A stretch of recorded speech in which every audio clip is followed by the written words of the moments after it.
చాలామందికి ఒకసారి అధికారం వచ్చిన తర్వాత అధికారం అనుభవిస్తారు.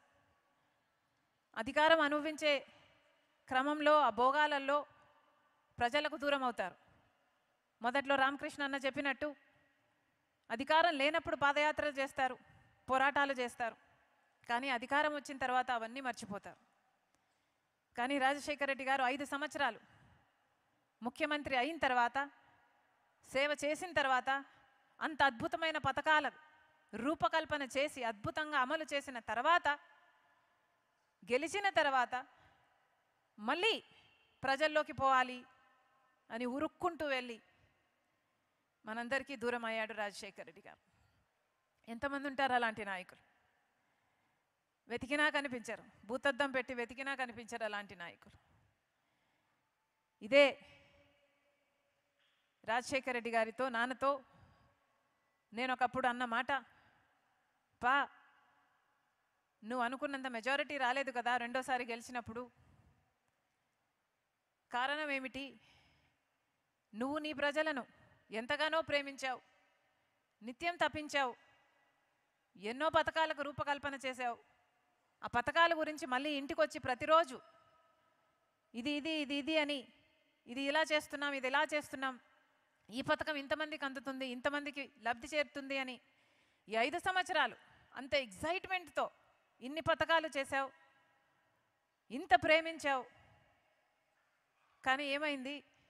నువ్వు ప్రేమించినంతగా నీ ప్రజలు నిన్ను మళ్ళీ ప్రేమించినట్టు లేరు కదా అని అన్నాను. మెజారిటీ తక్కువ వచ్చింది కాబట్టి. దానికి ఆయన ఏమీ అనలేదు, నవ్వాడు, చిరునవ్వు, పర్వాలేదులే పాప్స్ అన్నాడు. కానీ ఆ రోజు అర్థం కాలేదు నాకు ప్రజలు ఆయనను ఎంత ప్రేమించారు అని. ఏ రోజు అర్థమైందంటే, నాన్న చనిపోయిన తర్వాత రాజశేఖర రెడ్డి గారు చనిపోయారు అని వార్త విని ఆ నిజం భరించలేక, ఆ నిజాన్ని జీర్ణించుకోలేక ఎంతోమంది 700 మందికి పైగా ఆయన వెనకాలే చనిపోయారు. ఆ రోజు అర్థమైంది నాన్న తన ప్రజల్ని ఎంతగా ప్రేమించాడో, ప్రజలు కూడా తనని అంతగా ప్రేమించాడు అని. లేకపోతే నాన్న నన్ను ఎంతగానో ప్రేమించాడు, నేను నాన్నని ఎంతగానో ప్రేమించాను, అయినా నేనే బతికే ఉన్నా, మేము ఎలా బతుకున్నాం, అమ్మ నేను ఎలా బతుకున్నాం, కానీ ఇంతమంది చనిపోయారు, ఎంత గొప్ప ప్రేమ వాళ్ళది అని ఆ రోజు అర్థమైంది. ఇలాంటివి అంతేకాదు, రాజశేఖర రెడ్డి గారు రాజకీయంగా చూసుకుంటే ఆఖరి రోజుల్లో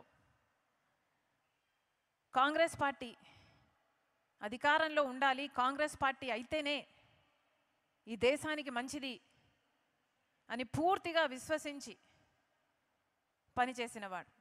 కాంగ్రెస్ పార్టీలో ఉన్న నిబంధత అయితే ఏమి, కాంగ్రెస్ పార్టీలో అయితే ఉన్న వర్కింగ్ సిస్టమ్ అయితేనేమి, ఆ వర్కింగ్ సిస్టంలో వచ్చే హ్యూమిలిటీ అయితే ఏమి, ఆ హంబుల్నెస్ అయితేనేమి, ఇవన్నీ కాంగ్రెస్ పార్టీతోనే సాధ్యం.